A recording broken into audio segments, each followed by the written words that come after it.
నరేంద్ర మాట్లాడుతున్నారు ప్రస్తుతం లైవ్లో చూద్దాం.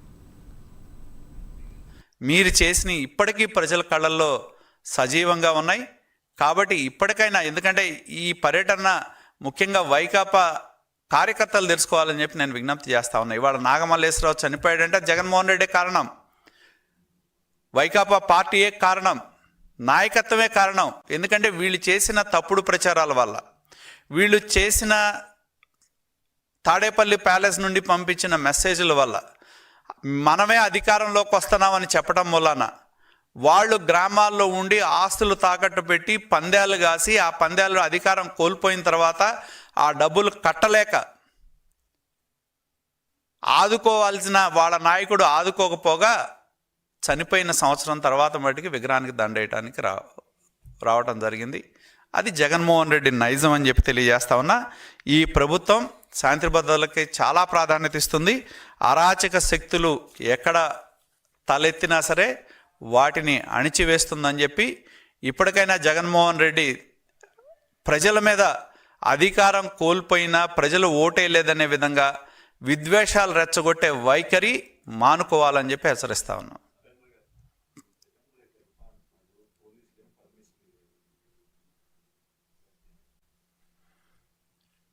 పోలీసులు నాకు గుర్తున్నంత వరకు పర్మిషన్ ఇచ్చారు, కానీ లిమిటెడ్ పీపుల్తో చేసుకోమన్నారు. అది లిమిటెడ్ పీపుల్తో శాంతి భద్రతల సమస్యలు తలెత్తకుండా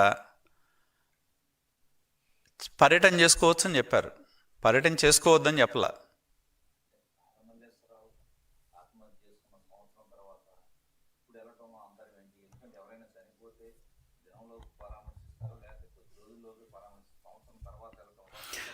నేను అదే చెప్తా ఉంది, జగన్మోహన్ రెడ్డి పర్యటనలు అయినా పర్యటనల పేరుతో ఏదొక రకమైన శాంతి భద్రతల సమస్యను సృష్టించడం అనేది గత సంవత్సర కాలంగా మనం చూస్తూ ఉన్నాం. అలాగే ఇవాళ కూడా ఏంటంటే లేని సమస్య అది. చనిపోయింది ఎప్పుడు? సంవత్సరం ముందు.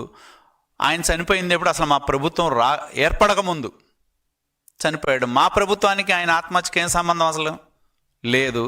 ఆయన ఏం చెప్తున్నాడు? ప్రభుత్వం వేధింపుల వల్ల చనిపోయాడని చెప్తున్నాడు. అది వాస్తవం కాదు అనేది అందరికి తెలుసు. కానీ ఏదో ఒక మిషన్ మీద వెళ్ళాలి కాబట్టి, అక్కడ ఏదో ఒక లా అండ్ ఆర్డర్ సృష్టించాలి కాబట్టి ఇవాళ ఆయన పరామర్శల పేరుతో ఇవాళ ప్రజల మీద దండయాత్ర చేస్తున్నాడు. ఎక్కడికి వెళ్ళినా శాంతి భద్రతలు సృష్టించే పరిస్థితి, దౌర్జన్యం చేసే పరిస్థితి తన పర్యటన ద్వారా తీసుకొచ్చి దాని ద్వారా ఏదో సానుభూతి వస్తుందనే ఒక దీనిలో ఆయన వెళ్తున్నట్టు కనబడుతుంది.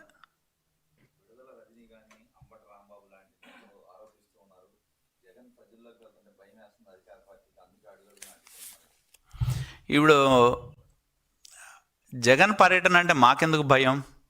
దేనికోసం, ఎందుకోసం? దొంగతనం చేసినాడుకో దోపిడీ చేసినాడుకో భయం ఉంటుంది. ఇప్పుడు వాళ్ళందరికీ భయం ఉంది. ఎక్కడో చోట ఏదో కేసు, తాము 5 సంవత్సరాలు చేసిన దౌర్జన్యమో దోపిడీయో వీటన్నిటి మూలాన ఎప్పుడు కేసులు వస్తాయో, ఎప్పుడు లోనకి వెళ్తామో అని తెలియని భయంతో వాళ్ళకి నిద్రపడతలా. జగన్ పర్యటన చేస్తే మాకేమిది? కాబట్టి ఎవరు ఎక్కడైనా ఇప్పుడు అదే పర్యటన చేయకూడదంటే జగన్కి అసలు నాకు తెలిసి, నా గుంటూరులో మేము చంద్రబాబు నాయుడు గారు ఎన్నోసార్లు జిల్లాల పర్యటనకి వెళ్ళారు.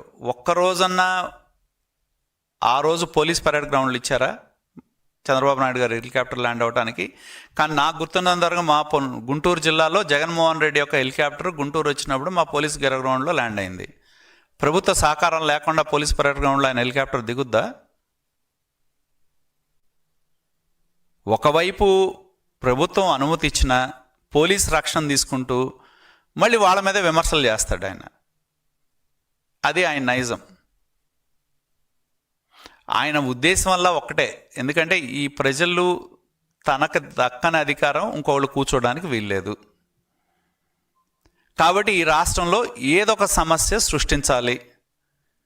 కులం పేరు మీదో, మతం పేరు మీదో, సమాజం పేరు మీదో, వర్గాల పేరు మీదో ఏదో ఒక రకమైన విద్వేషాన్ని రెచ్చగొట్టాలనే తాపత్రయం, తపనతోనే ఆయన పర్యటనలు, అంతకుమించి ఏం లేదు అక్కడ. నిజంగానే ఆయన గనక ప్రజల సమస్యల మీద చిత్తశుద్ధి ఉంటే అసెంబ్లీకి రావచ్చు, ప్రజల సమస్యలు లేవనెత్తచ్చు, ప్రభుత్వం తప్పులు చేస్తే నిలదీయచ్చు. కానీ రావట్లేదు కదా. అసెంబ్లీకి రాకపోగా ఇవాళ పర్యటనల పేరుతో వివిధ ప్రాంతాలు తిరుగుతూ ఆ ప్రాంతాల్లో వైషమ్యాలు రెచ్చగొడతాం, దాడులు చేసే విధంగా తన కార్యకర్తలను రెచ్చగొడటమే ప్రక్రియగా ఆయన పర్యటనలు ఉన్నాయి.